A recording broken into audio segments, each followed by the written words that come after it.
Hello and welcome to my week 1 Brazil travel vlog video. Day 1 began with washing my clothes to pack later in the day. I hadn't washed this many socks since my early teens. Once the washing was finished, it was time to pick up my international driver's permit and some cash to spend at the many airports I'll be passing through along the journey. As it was a particularly hot day, the washing was dry in no time, which meant it was time to pack. I was tempted to make a separate video about how I pack things, but I probably need to practice and I didn't have a lot of free time to do such a recording. But look how cool I throw this shirt to make a cool transition. I will, however, show you a neat little trick. Pack your socks into your shoes to stop them from getting squashed and save space. I'm not sure if that's a commonly known thing or not, but there you are. After packing, it was time for lunch. Ravioli with a tomato-based cottage cheese sauce and veggies. And after coming back from the post office to drop off an eBay sale, it was now 40 degrees. And I had a lovely 10-minute walk to the train station in jeans. I know, but at least with them, I've got a leg to stand on. Once I was on the train, it was time to sit back, relax, and think about all the things I could have packed but didn't.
At 4:59 p.m, I arrived at the Brisbane International train station.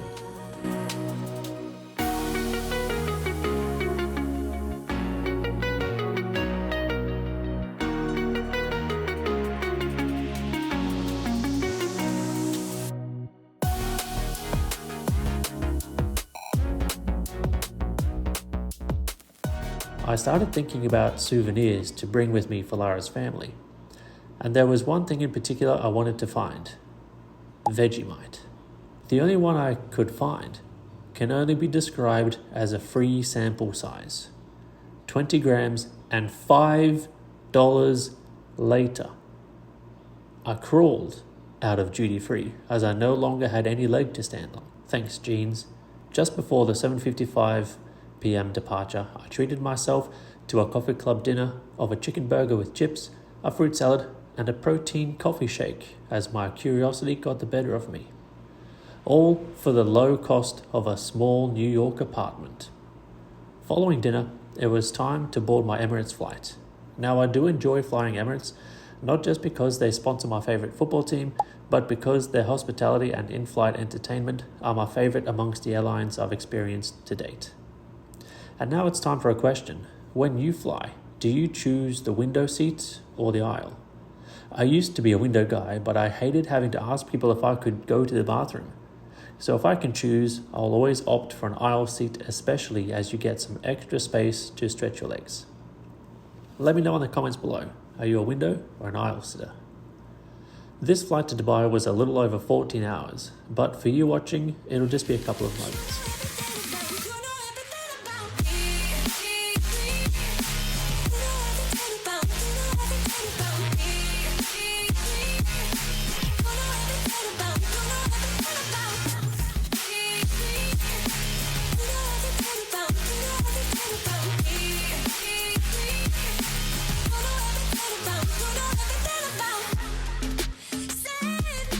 One thing I really appreciate in Emirates is the connections information that's displayed before you land.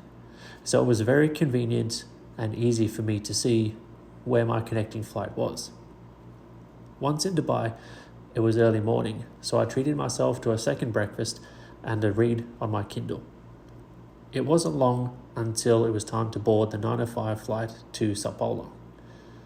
The flight was 14 hours and 50 minutes. I won't bore you with the 14-hour footage, but you'll see the highlights here.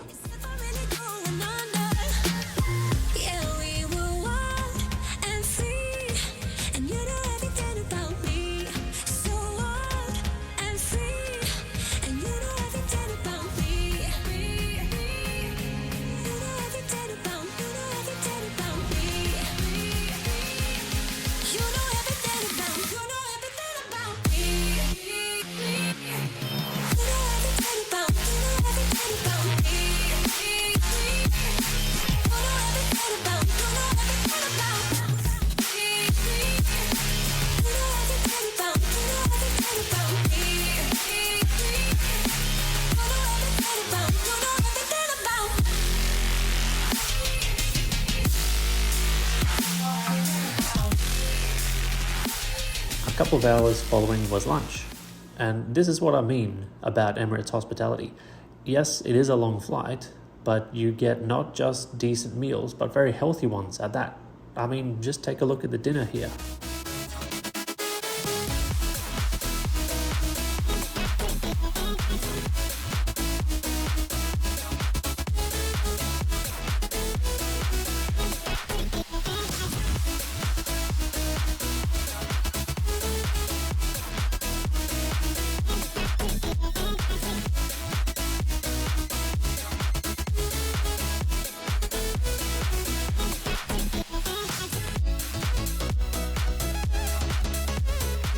It was now time to finally land in Sao Paulo, but that doesn't mean I've reached the end of my journey.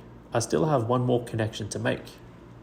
When I stepped outside to find the connecting bus, the humidity slapped me harder than Will Smith. Probably. It was time to wait for my Azul Airlines flight to Belém, where Lara would meet me. With this flight, I didn't really have an option to choose my seat, so I was at the hands of the check-in person to provide me a seat, which, to my surprise, they gave me a window seat in the emergency exit aisle, which came with all the legroom one could need. So props to Azul there.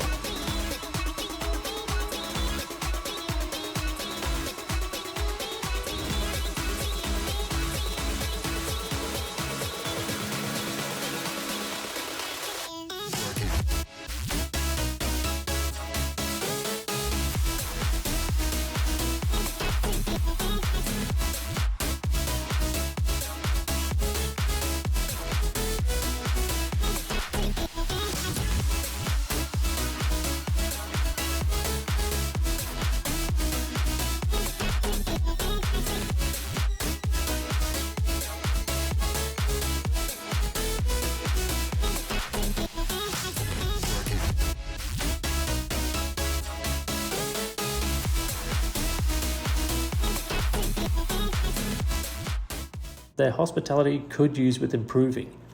I mean, what is this? Yes, it was only a 3.5-hour flight, but how am I supposed to make cool B-roll footage with this? Shortly after this midnight snack, we'll call it, I arrived in Belém and met up with Lara. Now, long-distance relationships are harder than most others, so when you do get to be together, you appreciate everything about them a whole lot more, which is a fantastic feeling to experience. So after meeting up and catching up with Lara, it was time to head to our accommodation for the next 2 nights at Hotel Princesa Losa, which had a pretty good view of the city skyline. The next morning, it was Saturday and the buffet breakfast was in full swing. After carving up, I was ready to explore Belém. The first item on the to-do list, Parque Zoobotânico, a botanical garden with some exhibits of popular animals. And me being the tourist I am, filmed just about every single one of them.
They had more birds than a yacht party, yet my favorite were these monkeys.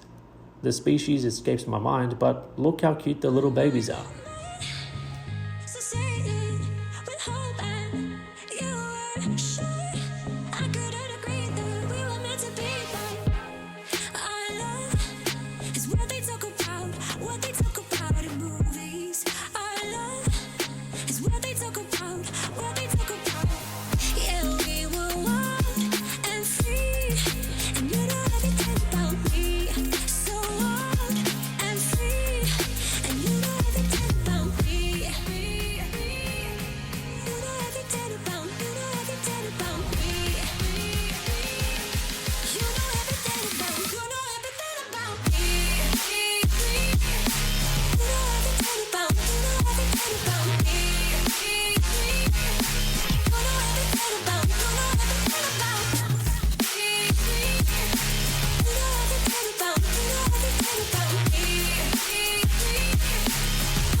For some reason, this snake made me feel like I was in a scene from Harry Potter.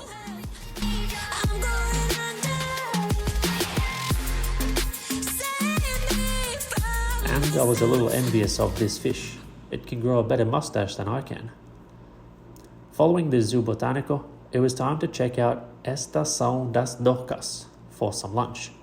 We found a pretty quiet place at Capone Trattoria and enjoyed the view.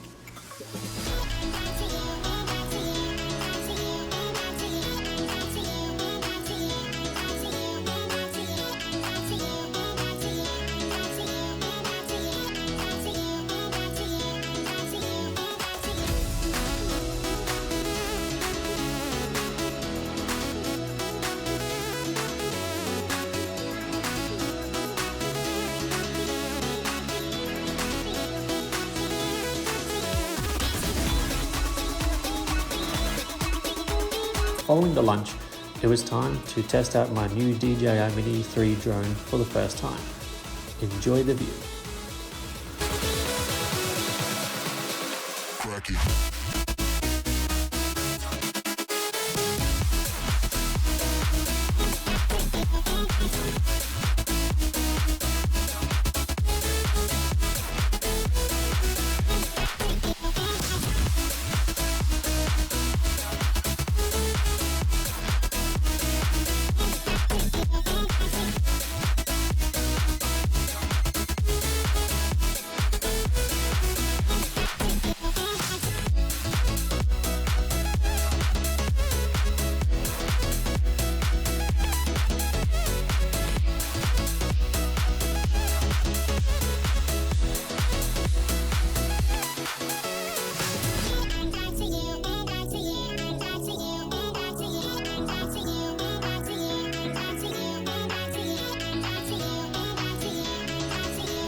After this, we spent some time together and rested for our second and final day in Belém.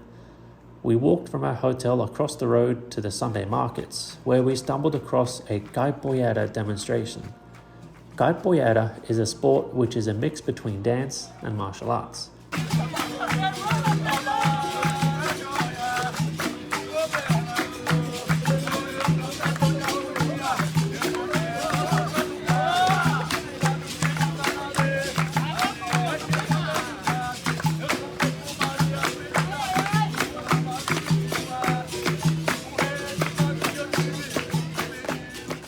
Following this, we checked out the Teatro da Paz, the Theatre of Peace.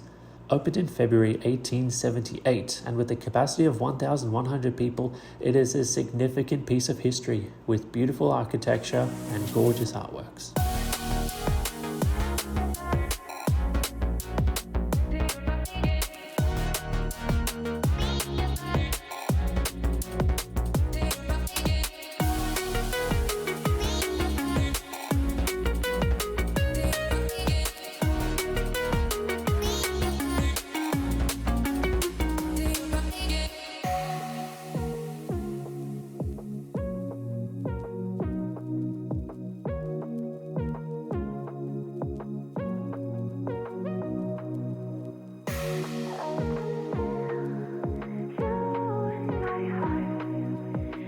After this tour, it was time to stroll the market stalls. If you need a bag, shirt, juice, any of the usual market type items, Spider-Man playing a violin, you can find it at the markets here. We returned to the hotel to check out and find a spot for lunch. There was now just 2 more items left on our to-do list before leaving for Lara City, Paragominas. The penultimate being Portal do Aquatallamento, home of the Forte do Presépio, a fortress built in 1616 to protect the newly claimed Belém.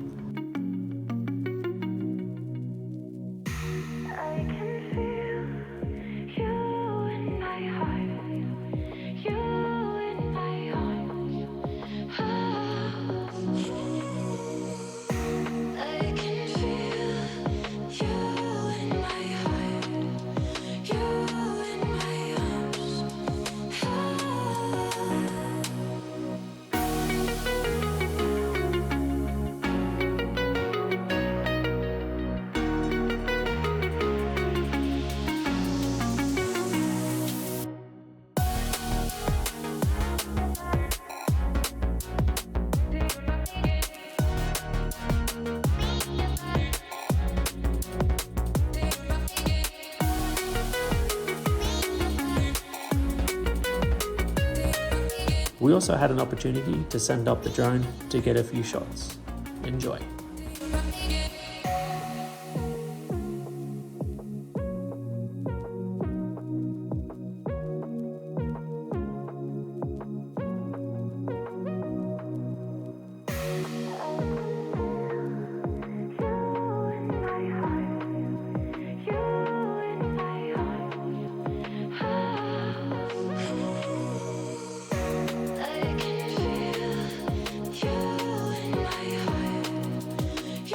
Things were going well until I was told off by an intimidating, authoritative figure.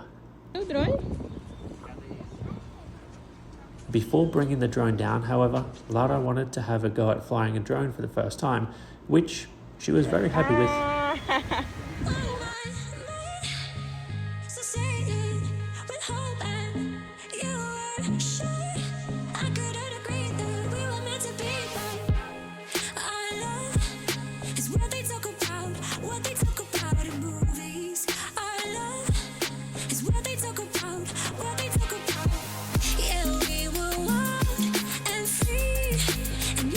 It was now time to head over to the final destination, not the movies, but Mangal das Garças, a natural park with its own observation deck, which we had to check out.